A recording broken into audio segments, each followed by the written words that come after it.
चाचा को नहीं संभाल पा रहे हैं, अपने अपर्णा यादव को, अपनी भाभी को नहीं संभाल पा रहे हैं, अपने परिवार को नहीं संभाल पा रहे हैं, तो हमको क्या संभालेंगे।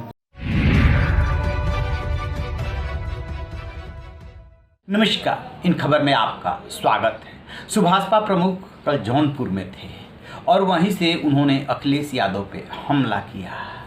अखिलेश यादव के चाचा और भाभी यानी कि छोटे भाई की बहू अपर्णा को लेकर के बहुत बड़ी बात कह दी कि जो चाचा और भाभी को नहीं संभाल पाया वो हमें क्या संभालेगा, परिवार ही नहीं वो संभाल पाए। आखिरकार ओपी राजभर ने ये बात क्यों बोली, सबसे पहले ओपी राजभर को सुन लीजिए। कहना ठीक है, हम गलत हैं। शिवपाल चाचा जी का है, शिवपाल तो उनके चाचा है ना। आप भी चाचा थे?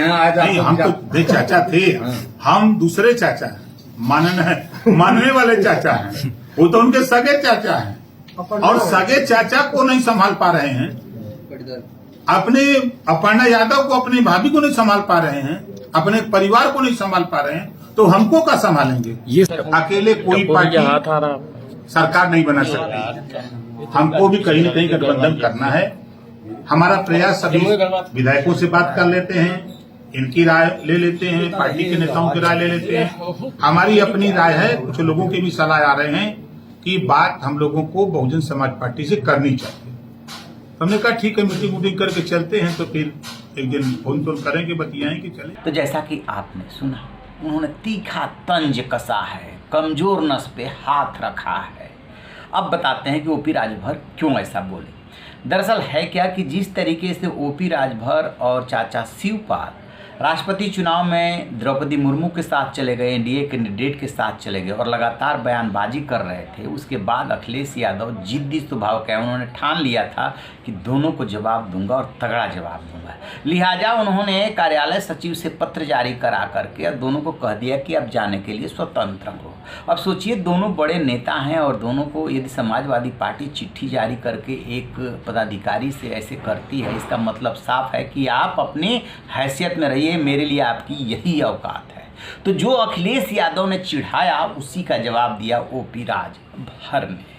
अब दूसरा सवाल ये उभरता है कि ओपी राजभर का अगला ठिकाना कौन, बीजेपी या बीएसपी। बहुत होशियार हैं ओपी राजभर, बात कहीं और की करेंगे और दूसरी तरफ बात कहीं और कर रहे होते हैं। बात कर रहे हैं कि बीएसपी हमारे लिए ठीक है, वो ज़मीन पे लड़ती है, लिहाजा उससे फिर से बात करेंगे। बीएसपी के साथ वो रह चुके हैं, बीएसपी से सिर्फ एक बात पे वो अलग हुए थे, मायावती से, क्योंकि मायावती ने भदोही का नाम बदल करके संत कबीर नगर कर दिया था। वो इस बात से सेटिस्फाई नहीं थे, उनका मानना था कि इससे जो है उनकी कम्युनिटी और लोग जो है सूट नहीं करता, नाराज़ होंगे। लेकिन मायावती जब नहीं मानी तो उन्होंने पार्टी छोड़ करके 2002 में अपनी पार्टी बना ली, सुभाषपा। अब मायावती उनको कितना घास डालेगी, क्योंकि मायावती पे वो एसी की राजनीति और तमाम बातें बोल चुके हैं कि एक पे सिमट गई, काशीराम की राजनीति अलग थी, मायावती की राजनीति अलग है, वो अपने बात बोलते हैं। सो मायावती भी इन सब चीज़ों को बर्दाश्त नहीं कर सकती, क्योंकि मायावती के सामने उनकी हैसियत क्या है, एक जिला प्रमुख या उससे भी निचले स्तर के पदाधिकारी रहे उनके साथ। खैर, तो बसपा से जो बात कर रहे हैं उनके लिए उधर की राह मुश्किल है। अब बात आती है कि बीजेपी के साथ आ सकते हैं क्या, तो बीजेपी में तो मर्ज नहीं होंगे, हमेशा वो अलग ही रहेंगे।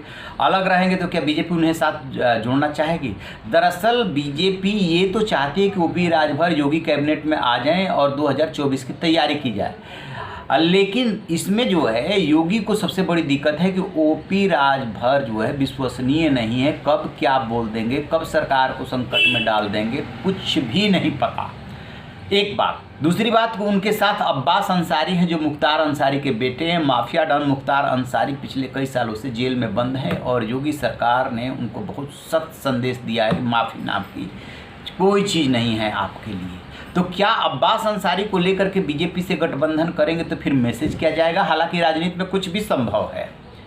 तो इसी सब किंतु परंतु में ओपी राजभर दोनों तरफ पिंगे बढ़ा रहे हैं। एक तरफ बीएसपी की बात बोल रहे हैं, असल में उनकी बात पर्दे के पीछे से हो रही है बीजेपी से। बीजेपी को भी ओपी राजभर की दरकार है।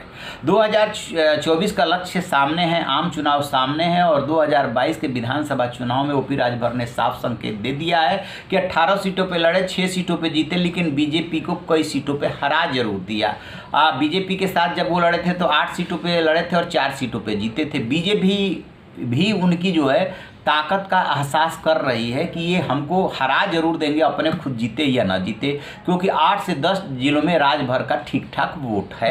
अब जैसे मान लें कि इन्होंने गाजीपुर आजमगढ़ में खाता नहीं खुलने दिया, बलिया बस्ती अम्बेडकर नगर वगैरह में बीजेपी की हालत ख़राब कर दी, तो स्वाभाविक सी बात है कि बीजेपी इस हकीकत को जान रही है। और बीजेपी वो पार्टी है जो पहले ही भांप लेती है कहाँ कहाँ से हमें चुनौती मिली। जयंत चौधरी से पश्चिमी उत्तर प्रदेश में वो उतना परेशान नहीं है जितना कि ओपी राजभर से परेशान है, इसलिए ओपी राजभर को वो साध रही है। लेकिन अब सबसे बड़ी बात है कि योगी क्या उनको अपने कैबिनेट में ले आएंगे, अब्बास अंसारी उनके साथ रहेंगे और किन शर्तों पे समझौता होगा, बसपा क्या उनको घास डालेगी, इस पे हमारी नज़र रहेगी। रहिए बेखबर, देखते रहिए इन खबर। Thank you. इन खबर चैनल को सब्सक्राइब करें।